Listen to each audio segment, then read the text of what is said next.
Olá, você já conhece a minha cara que eu sempre estou por aqui. Vou continuar, porque eu sou um pregador do Evangelho e eu tenho ordem de Jesus para pregar o Evangelho. Eu quero contar para você, eu não sei nem qualificar muito bem isso que eu vou contar para você, se isso é um milagre, uma bênção, é uma maravilha.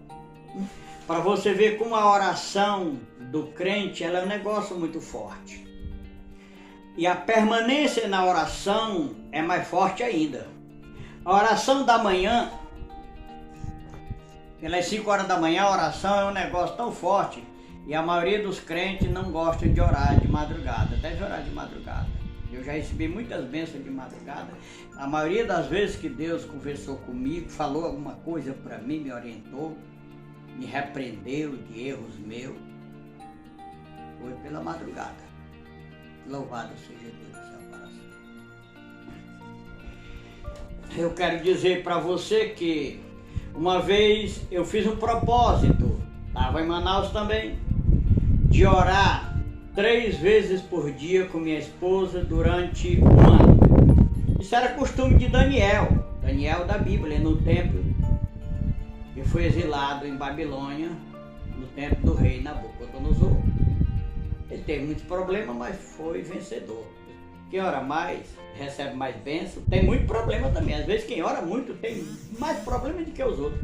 Mas ele passa por cima de tudo, porque Deus faz ele passar. Ele vence. E nós começamos a orar de manhã, meio-dia e à tardezinha, às 6 da tarde. Aonde eu estivesse, eu orava. Se eu estivesse dentro de ônibus, eu inclinava minha cabeça ali e ficava de alguma forma tirando meu período de oração. Em qualquer lugar. Mas eu e minha esposa, nós não podíamos falhar com aquele propósito que a gente tinha feito. E quando deu já mais da metade disso aí, eu tive várias visões. E um dia eu tive uma visão pelas 9 horas da manhã na minha casa. Eu ia andando naturalmente, eu vi um fogo que passou por cima do fogão. Não tinha nem a boca do fogão acesa. E eu vi que era o fogo de labareda, mas eu não senti nada. E eu fiquei observando. Quando foi na oração da meio-dia, eu me ajoelhei, me lembro tudo como agora, no lugar da oração, e ali eu abri uma Bíblia da capa branca e chamei a minha esposa dizendo: chama as crianças e vamos orar porque está na hora da oração. Quando eu falei isso, o fogo passou cerca de 1 palmo longe da minha Bíblia, na minha frente, passou da esquerda para a direita. Eu vi com muita perfeição, só que eu não senti nada. Para mim foi tudo natural. Mas nós tivemos a oração, eu contei isso para minha esposa, mas fiquei observando. Eu entendi que Deus estava me chamando a atenção para alguma coisa, só não sabia o que era. Aí tudo é natural, as coisas de Deus se manifestam muitas vezes tão natural, com a simplicidade tão grande que se você não observar, você não entende. E a noite, chegou a noite, a gente orou e foi dormir, tudo foi natural. Quando amanheceu o outro dia era sábado, amanheceu o dia sábado, 6 horas da manhã mais ou menos, eu me acordei com um converseiro de gente em frente à minha casa. Só que eu não entendi o que falava e eu fiquei sentado na rede pensando que esses camaradas passam a noite nessas bagunças por aí e depois fica aqui na frente da minha casa conversando besteira. É isso que eu estava pensando. É pensamento comum, todo mundo pensa isso. Quando o Senhor falou no meu coração dizendo: é demônios que estão conversando. E eu fiquei pensando, não sabia o que eles estavam conversando, mas o Senhor falou. E eu fiquei ali, em espírito de oração, sentado numa rede. E aquela conversa foi alteando na minha direção. Ela foi vindo na minha direção, aquela conversa. Quando eu passei a entender, e um daqueles personagens que falava natural, um homem disse: E ele me dizia, me tira daqui desse inferno, tem misericórdia de mim, tem misericórdia de mim.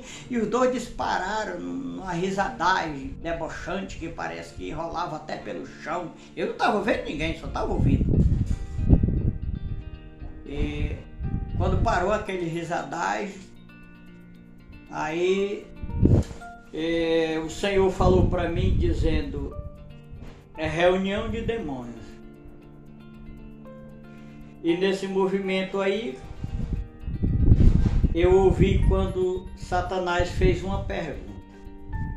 Eu sei que era Satanás, eu não vi, mas sei que era uma voz diferente da dos outros, mais esquisita, engasgada, embaçada, mas eu entendia perfeitamente, do jeito que você está ouvindo a minha voz, eu também entendi perfeitamente.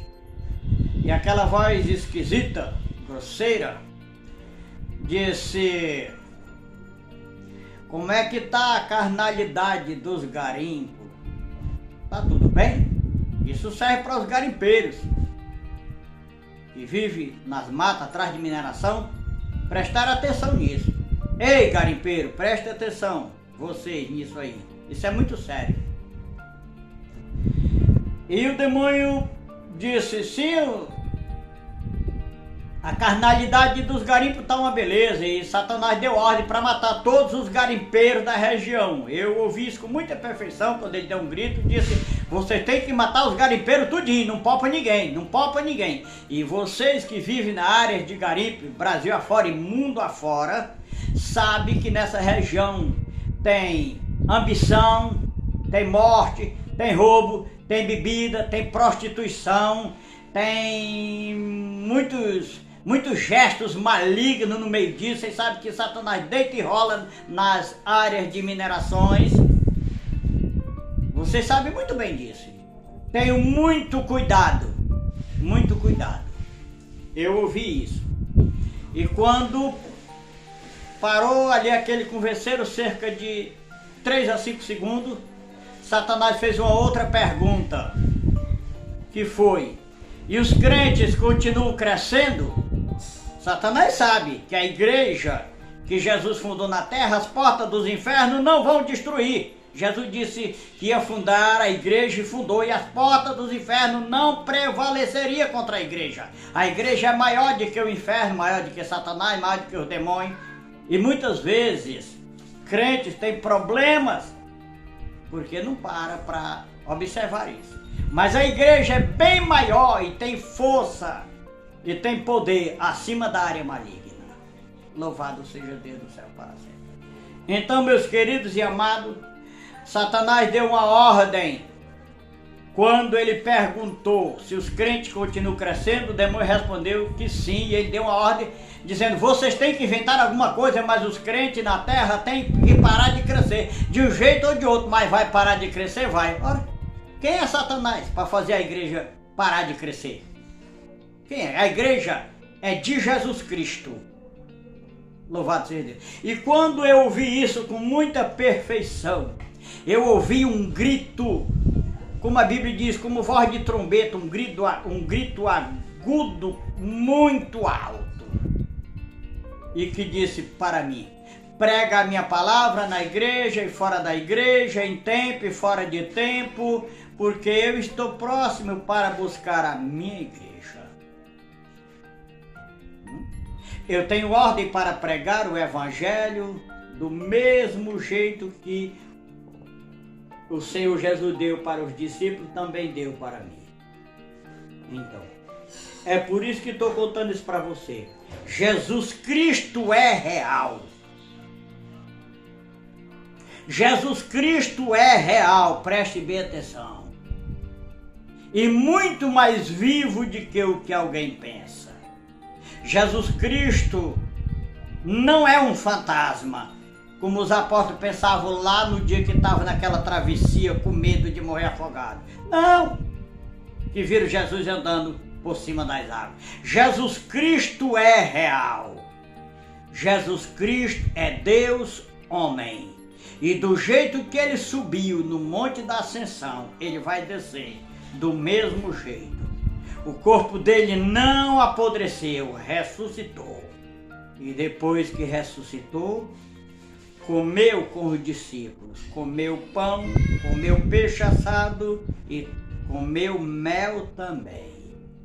E Pedro disse: eu e os apóstolos somos testemunhas que Jesus é real, é vivo, porque nós comemos e bebemos com ele depois que ele ressuscitou. E do mesmo jeito que ele subiu, ele vai voltar para buscar a igreja. Você crê nisso? Pois creia que Jesus está ouvindo e vendo você e eu também. Que o Senhor te abençoe e te guarde. Creia nele e salve-se antes que seja tarde demais. Louvado seja Deus do céu para todos sempre.